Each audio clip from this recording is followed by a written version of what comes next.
মৃত্যুর ঢলে পড়েছেন হাফেজ মোহাম্মদ আতাউল্লাহ।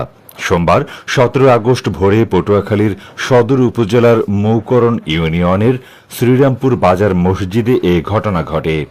মসজিদের ইমাম আতাউল্লাহ প্রতিদিনের মতো ভোরে ফজরের নামাজের প্রস্তুতি নেন। সুন্নাত নামাজের দ্বিতীয় রাকাতে সেজদায় যাওয়ার পর আর ওঠেননি তিনি। পরে মুসল্লিরা বিষয়টি বুঝতে পেরে কাছে গিয়ে তাকে মৃত অবস্থায় দেখতে পান। হাফেজ মুহাম্মদ আতাউল্লাহ দুমকি উপজেলার শ্রীরামপুর ইউনিয়নের ৫ নম্বর ওয়ার্ডের তালুকদার বাজার সংলগ্ন এলাকার বাসিন্দা। তার বাবা মাওলানা আব্দুস সালাম। বাবার একমাত্র সন্তান আতাউল্লাহ পটুয়াখালীর জামিয়া আশরাফিয়া মাদ্রাসায় পড়াশোনা করেছেন। সংসারে তার ২ সন্তান রয়েছে।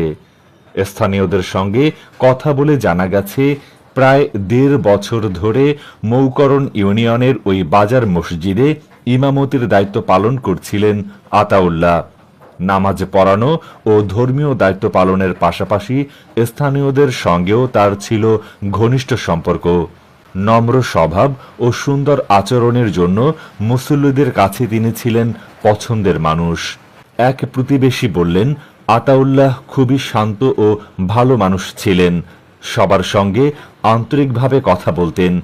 তাকে কখনো কারোর সঙ্গে খারাপ আচরণ করতে দেখা যায়নি। নিয়মিত নামাজ পড়তেন এবং ধর্মীয় অনুশাসন মেনে চলতেন। এভাবে হঠাৎ তার মৃত্যু হবে তা কেউই ভাবেনি। ভালো একজন ব্যক্তি ছিলেন।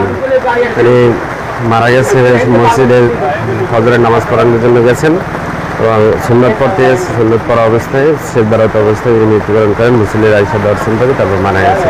পরিবারে আছে আর মা আছে, তারপর দাদা দাদি আছে, আর বউ আছে, আর 2টা বাচ্চা আছে। একটা 3 বছর বয়স আর একটা 6 মাস বয়স।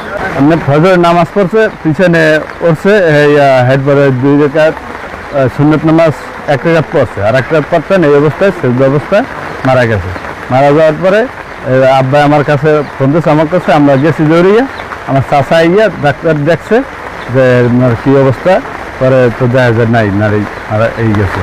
মামাতো ভাই মুহিবুল্লাহ বলেন, আতাউল্লাহ তার বাবার একমাত্র সন্তান ছিলেন। তার 2টি ছোট সন্তান রয়েছে। পরিবারের জন্য তিনি ছিলেন খুবই গুরুত্বপূর্ণ। তার আকস্মিক মৃত্যুতে স্বজনরা শোকাহত। ছোট ছোট সন্তানকে রেখে এভাবে চলে যাওয়াটা আমাদের জন্য খুবই কষ্টের।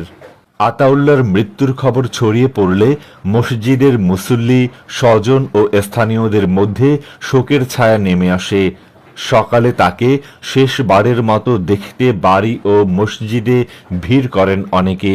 পরিবার সূত্রে জানা গেছে, সোমবার জোহরের নামাজের পর শ্রীরামপুর বাজার মসজিদের সামনে আতাউল্লাহর প্রথম জানাজা অনুষ্ঠিত হওয়ার কথা রয়েছে।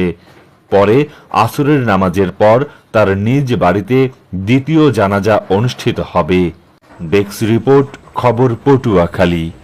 আধুনিক যন্ত্রপাতি ও বিশেষজ্ঞ ডাক্তারদের সমন্বয় মানসম্মত চিকিৎসার পটুয়াখালীবাসীর নির্ভরযোগ্য প্রতিষ্ঠান সেন্ট্রাল হাসপাতাল, কাজীপাড়া, পটুয়াখালী।